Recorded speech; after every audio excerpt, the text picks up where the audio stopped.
dinilai bukan sebagai figur atau individu saja ya, tetapi di balik Mas Ahaye itu ada Partai Demokrat, ada Pak SBY yang memiliki keunggulan komparatif tadi, bahwa efektivitas pemerintahan, membangun demokrasi, penguatan kelembagaan dan sebagainya yang terjadi di masa pemerintahan Pak SBY itu sangat mungkin di pemerintahan mendatang ketika Partai Demokrat menjadi bagian daripada koalisi itu juga kita wujudkan. Ini berkali-kali ditegaskan oleh Mas Ketum Ahaye ketika kita telah mengikrarkan diri untuk ikut dalam kerjasama politik atau poros koalisi ini. Tentu kita akan bersungguh-sungguh dan bertanggung jawab untuk memastikan agenda pemenangan itu dilakukan oleh semua tanpa ragu-ragu, dengan sepenuh hati, dan tidak ada lagi istilahnya kata mundur. Jangankan mundur ya, ragu-ragu aja nggak boleh, karena ragu-ragu itu udah pasti kalah.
Soal lain juga yang paling mengemuka adalah soal harga, ya kan? Orang selalu menganggap bahwa Demokrat itu harga matinya Ahaye sebagai cawapres. Kalau Ahaye tidak cawapres, maka koalisi bubar. Nah, nanti saya bicara skenario di tempat lain yang memungkinkan Ahaye bisa cawapres juga. Jangan-jangan kan? Itu gimana klarifikasinya? Partai Demokrat di Rapimnas yang lalu sudah menyampaikan kriteria-kriteria yang akan kita usung. Yang antara lain yang punya kapabilitas ya, yang punya elektabilitas, ada yang punya elektabilitas, kemudian siap.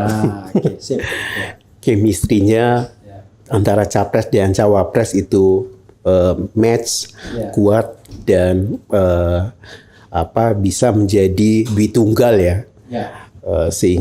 Yang berikut adalah saling memperkuat satu dengan yang lain, dan ini juga kurang lebih sama dengan kriteria yang disampaikan oleh Mas Anies sebagai capres yang sudah ditetapkan oleh Partai Nasdem.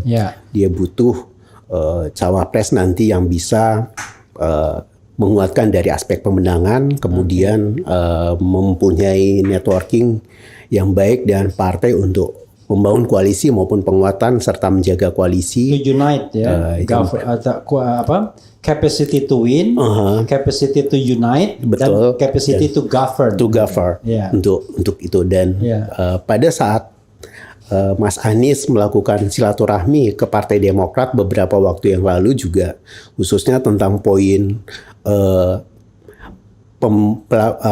pemerintahan yang efektif, ini sudah disampaikan oleh beliau bahwa salah satu kredit poin di pemerintahan Pak SBY 2 periode yang lalu, good governance itu betul-betul berjalan, demokrasi dijaga, dan institusi dijaga, dan ini semua baru terasa setelah berganti rezim dan suasananya menjadi berbeda. Ini baru terasa betapa pentingnya good governance, demokrasi dan sebagainya yang dulu kita rasakan di pemerintahan Pak SBY.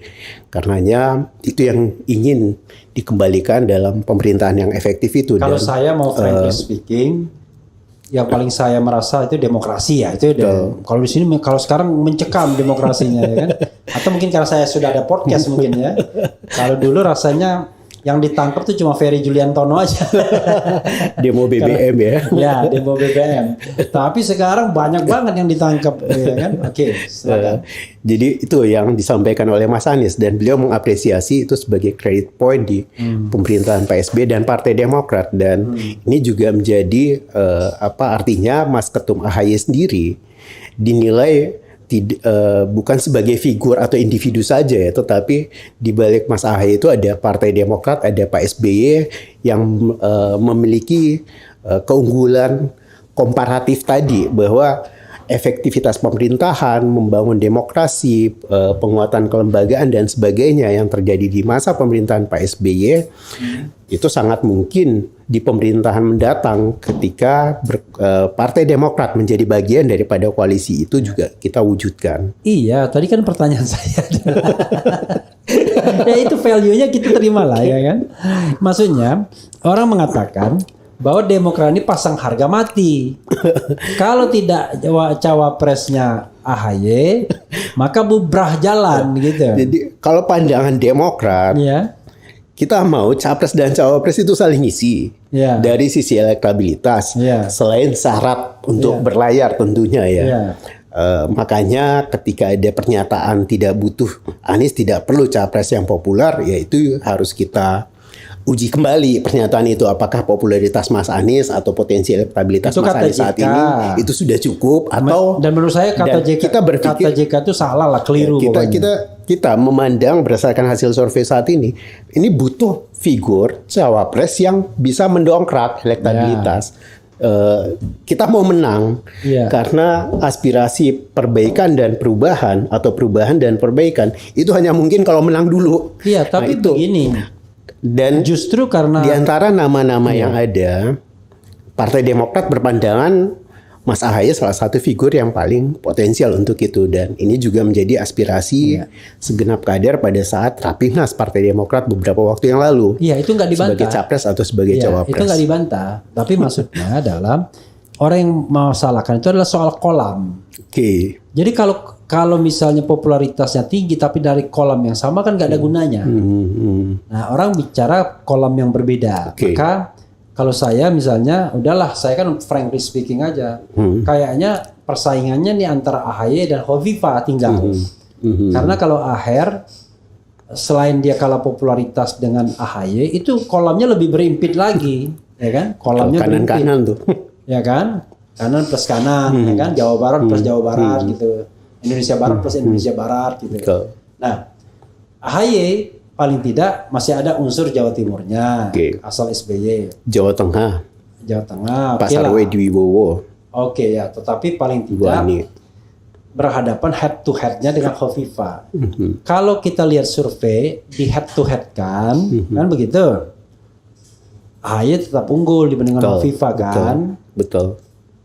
Tapi kalau sama Ridwan Kamil bisa menang bisa kalah. Tapi Ridwan Kamil kan sama juga satu kolam juga.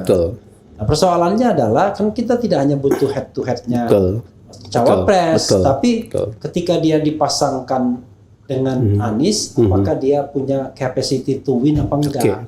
Nah, sekarang pertanyaannya adalah kembali kalau seandainya keputusan Anies misalnya dia setelah menimbang soal capacity to win, kan yang paling penting kan duluan itu menang. Hanya dia pilih Hovifah gimana?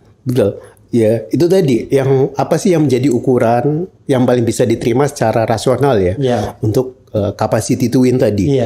Antara misalnya kalau taruhlah diperhadap-hadapkan antara Anies Hovifah dan Mas AHY. Dari sisi ya kita tahu betul bahwa kebutuhan untuk mengisi ceruk politik Mas Anies adalah Jawa Timur, Jawa Tengah untuk Jawa ya. Dan kita berpandangan kalau menang bahwa Jawa udah menang semua. Bahwa kalau di Sumatera kan insya Allah Mas Anies sudah cukup baik. Sulawesi juga sama. Kalimantan, ya Indonesia Timur masih harus ditingkatkan lagi ya. Untuk Jawa kan kita berdasarkan mapping kita ya dari Bapilu bahwa Kalau DKI kan insya Allah udah, Jawa Ya, Barat. sudah, Ini Mas Banten Anies, udah, AHY, oke. Banten juga cukup. Ini sama nih. Walaupun Kurang berhadapan lebih, sama walaupun Prabowo di situ kan, Betul, tetap betul, aja. betul. Ya. Perebutannya dengan Pak Prabowo.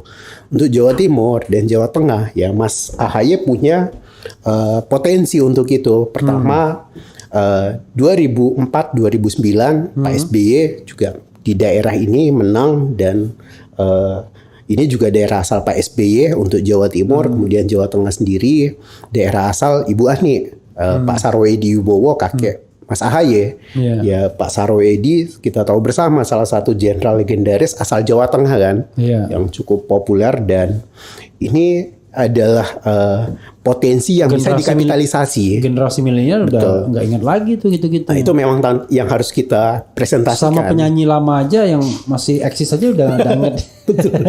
Itu yang kita nggak tahu lagu baru, lagu lama kita taunya. PR kita itu untuk bagaimana mengkapitalisasi, mempresentasikan semua potensi kapital politik, sosial kapital di Jawa Timur, di Jawa Tengah tadi.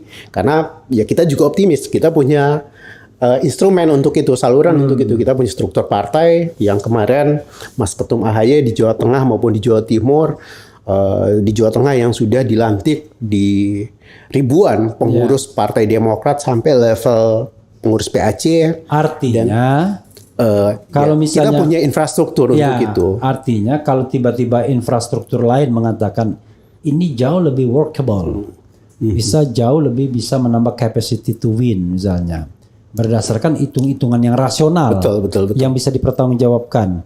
Gimana sikap Demokrat? Ya, Let's say ambil Hovifah. prinsipnya Ada buat perempuannya, Partai ada Demokrat NU-nya, yang gitu. paling utama adalah menang. Kita mau menang di Pilpres 2024 nanti, karena ide perubahan dan perbaikan itu menjadi nonsen kalau kita tidak peroleh kemenangan itu kan. Makanya yang paling utama memang menang. Iya. Dan inilah Artinya yang Anies kita menang kerjakan kan saat kemenangan ini. Demokrat kan? Ya tentu poros perubahan atau koalisi perubahan. Ketika Partai saya Demokrat khawatir kalau telah Anies menang, dianggap nggak mengikrarkan menang. diri untuk itu berarti kemenangan bersama kan? Oke. Karena ini berkali-kali ditegaskan oleh Mas Ketum AHY, ketika kita telah mengikrarkan diri untuk ikut dalam kerjasama politik atau poros koalisi ini, tentu kita akan bersungguh-sungguh dan bertanggung jawab untuk memastikan agenda pemenangan itu dilakukan oleh semua tanpa ragu-ragu, dengan sepenuh hati, dan tidak ada lagi istilahnya kata mundur. Oke. Jangankan mundur ya, ragu-ragu aja nggak boleh, karena ragu-ragu itu udah pasti kalah. Oke. Jadi kesimpulannya? Kesimpulannya adalah saat ini masih berproses. Ya. Ini bagian dari ikhtiar untuk mematangkan baik itu koalisi perubahan sendiri maupun pasangan capres dan cawapresnya ya. Tentu kita berharap yang terbaik untuk semua, untuk bangsa dan negara, untuk ide perbaikan dan perubahan itu sendiri. Oke, jadi sobat daerah sekalian, kalau tidak dijawab secara jelas, itu memang masih ragu-ragu. Padahal pertanyaan saya adalah, seandainya ya, setelah perhitungan yang rasional yang bisa dipertanggungjawabkan itu mengatakan bahwa wakil presidennya bukan AHY ya, gimana sikap Partai Demokrat? Kan begitu. Ya, kan cuma satu kata. Betul. Terus atau mundur? Gitu aja. Itu tentu nanti menjadi ranah majelis tinggi partai. Oke, kalau itu oke lah. Sehingga boleh overall. Iya, oke. Jadi beliau ini nggak bisa overlapping karena belum ada sikap dari majelis tinggi. Even AHY pun tidak bisa mengatakan iya dan tidak.